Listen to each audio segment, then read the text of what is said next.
Soutien à la libération de Georges Ibrahim Abdallah qui a pris naissance en 2005 et j'en suis membre et nous avons rejoint la campagne unitaire pour la libération de Georges Abdallah qui regroupe d'autres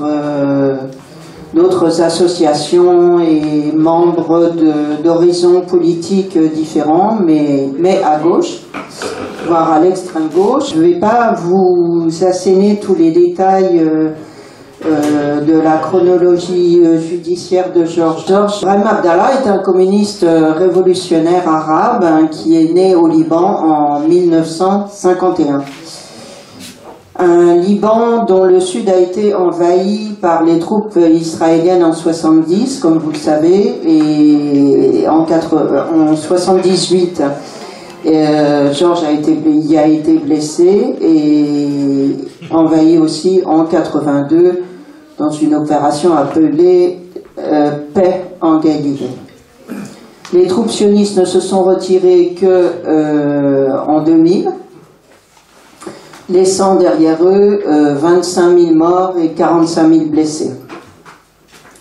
La même année a eu lieu le massacre de Sabra et Shatila sous les yeux complices d'Israël et la France était aussi présente.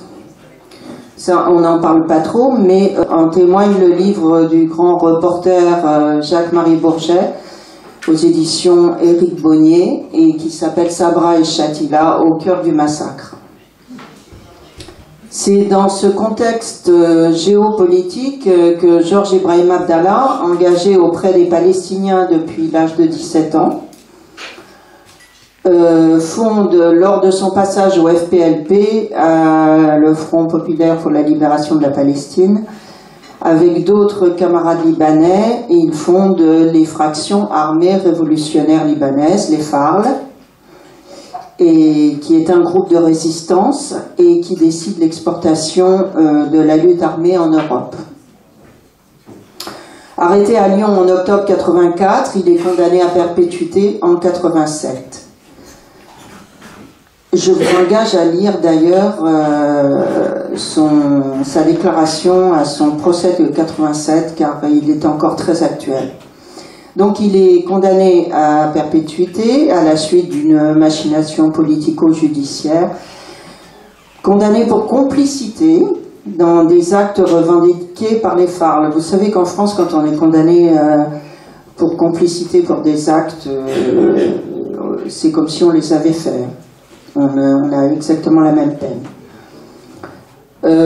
Ces actes revendiqués par les FARL sont l'exécution de 2 agents des services secrets américains et israéliens. Des actes considérés comme des actes de résistance, puisque leur pays était envahi par les troupes sionistes. Georges Ibrahim Abdallah va entamer le 24 octobre de cette année, 2019, une 36e année de détention en France. Il aura alors passé plus de temps dedans que dehors. Il aura plus que doublé sa peine de sûreté. Il est libérable depuis 1999 et depuis lors, toutes ses demandes de libération ont été refusées. Sur pression états-unienne, sur le gouvernement français, et israélienne, oui, mais les États-Unis sont partie civile au procès de Georges Abdallah. Pas Israël, il n'a pas besoin parce qu'il était amplement représenté par les États-Unis. Donc, pression états-unienne sur le gouvernement français pour lui interdire de le libérer. Pression aisément acceptée par les gouvernements précédents, de droite comme de gauche, qui ont toujours proclamé leur fidélité à l'État sioniste. Donc vous avez bien compris que l'affaire Abdallah n'est pas une affaire judiciaire, mais une affaire strictement politique. Le combat de Georges est un combat contre l'impérialisme, contre le capitalisme, contre le colonialisme et surtout pour une Palestine libre. C'est pourquoi on ne peut pas parler de la Palestine sans parler de Georges Abdallah.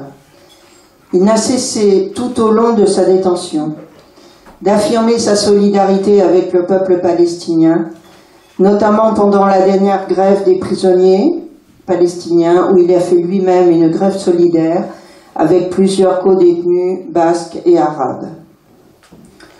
La force de Georges Abdallah, c'est celle de n'avoir jamais renié son engagement politique.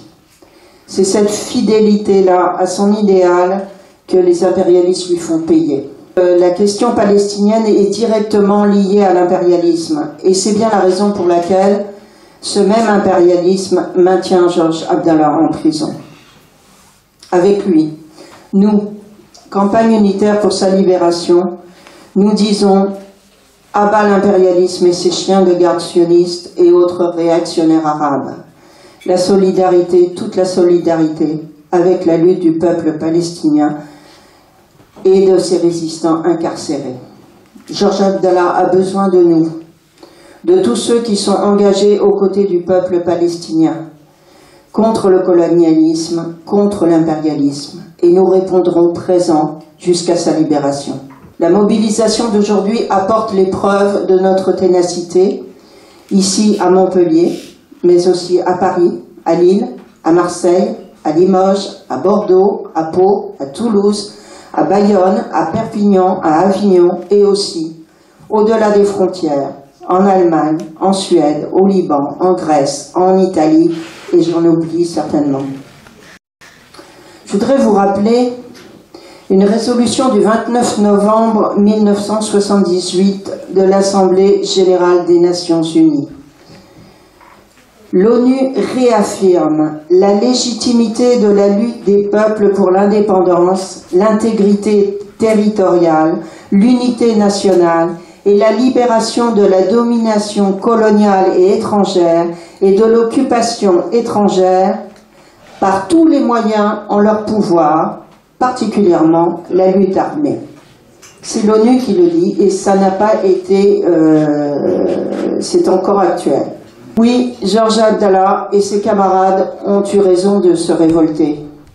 Comme les Palestiniens ont le droit de se révolter, par tous les moyens. Contre ces bourreaux qui, chaque jour, les humilient, les persécutent, les enferment, les assassinent.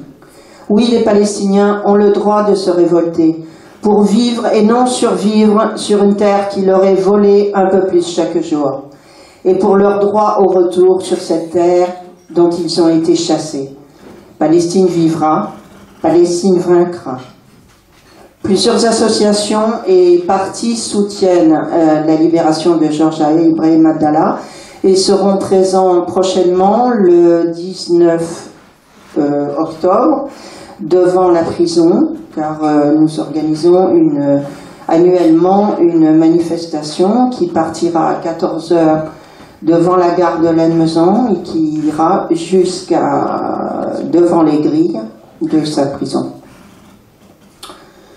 Je voudrais rajouter également un petit mot que Georges a écrit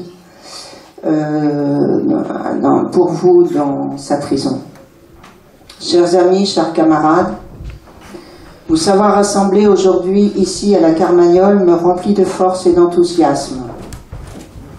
Au lendemain de ce 79e vendredi de la marche du retour, saluons ensemble la détermination des masses populaires palestiniennes et leur inébranlable confiance dans l'issue victorieuse de cette bataille. La Palestine ne peut que vaincre. La Palestine vaincra. En dépit de toute la criminelle cruauté de l'occupant sioniste, elle vaincra. En dépit de toutes les traîtrises des divers régimes réactionnaires arabes, elle vaincra. En dépit de toutes les interventions des impérialismes de tous bords, l'entité sioniste va droit au mur. Elle n'a plus rien à proposer, hormis une désastreuse fuite en avant. Certes, les masses populaires palestiniennes luttent dans des conditions particulièrement difficiles, où la solidarité internationale s'avère une arme indispensable. Tâchons, amis et camarades, d'en faire bon usage. Que 1000 initiatives solidaires fleurissent en faveur de la Palestine et de sa glorieuse résistance. la solidarité, toute la solidarité avec les résistants dans les geôles sionistes. La solidarité, toute la solidarité avec les jeunes prolétaires des quartiers populaires. Honneur aux martyrs et aux masses populaires en lutte. À bas l'impérialisme et ses chiens de garde sionistes et autres réactionnaires arabes. Le capitalisme n'est plus que barbarie. Honneur à tous ceux et celles qui s'y opposent dans la diversité de leurs expressions. Ensemble, camarades, ce n'est qu'ensemble que nous vaincrons. À vous tous, camarades et amis, mes plus chaleureuses salutations révolutionnaires. Votre camarade, Georges Abdallah.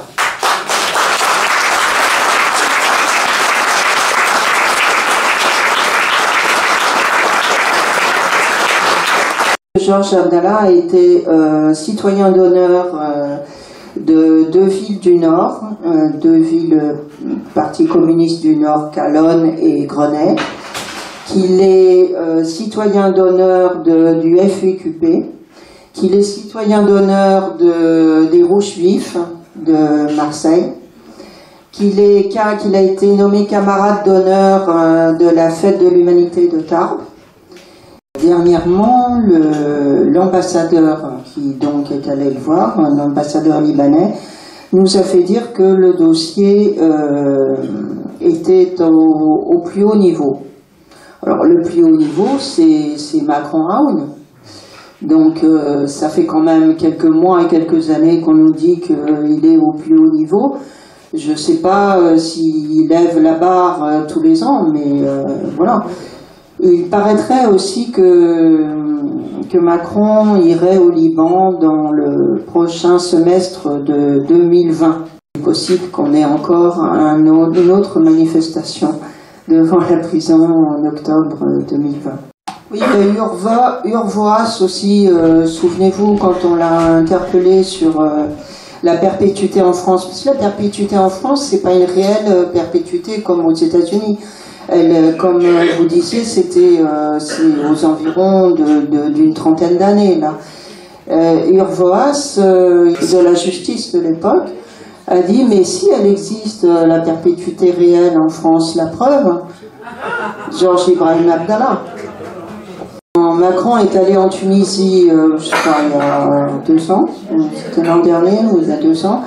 Et il a traversé la foule et les camarades tunisiens en ont profité pour dire libérer Georges Abdallah, etc.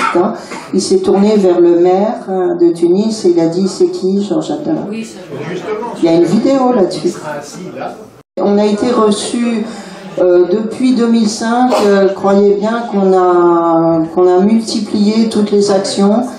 Non mais on a été reçus jamais par les ministres directement, on a été reçus par les secrétaires, voilà, et ça n'avance pas.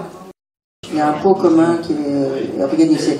Il a déjà presque fini un petit documentaire, une première partie, qui sera visionné au cinéma Utopia à Bordeaux le 24 octobre, et il y aura une deuxième partie, un film plus important.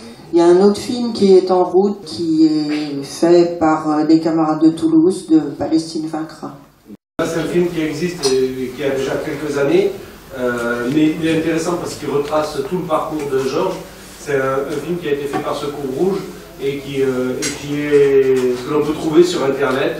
Qui est très bien fait. Voilà, qui est très bien fait, ça le retrace bien. Et qu'on utilise beaucoup dans les débats, dans les réunions. Oui.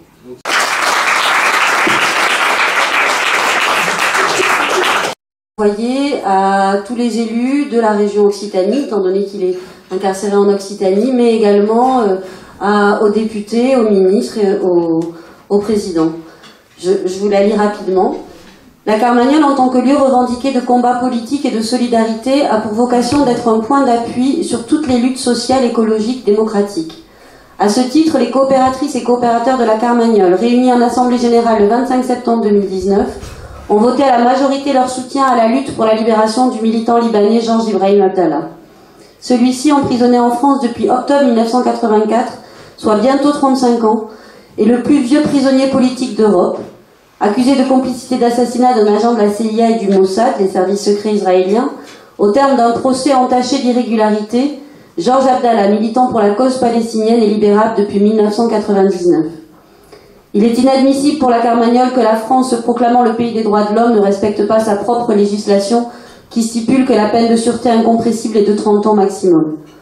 Il est tout aussi inadmissible que son maintien en détention soit le résultat d'une décision du pouvoir politique français et qui de ce fait bafoue le principe d'indépendance de la justice par lâcheté face aux pressions des dirigeants états-uniens et israéliens. Face à tous ces dénis de justice, la Carmagnole se joint au Front unitaire afin de créer un rapport de force politique susceptible d'obtenir la libération de Georges Ibrahim Abdallah et s'inscrit dans le combat solidaire avec le peuple palestinien. Si la libération par l'État français de Georges Abdallah dans des conditions de sécurité garanties, donc avec un mandat d'expulsion vers le Liban afin de garantir sa sécurité, est pour la Carmagnole une priorité, celle-ci n'est aucunement une fin en soi et s'inscrit dans la lutte pour le peuple palestinien, exigeant l'application de toutes les résolutions de l'ONU et du droit international, condamnant l'État d'Israël dans son attitude colonialiste et criminelle, réclamant la fin de la colonisation des terres par Israël et au blocus de Gaza, pour le droit au retour de tous les réfugiés et l'égalité des droits pour les Palestiniens d'Israël.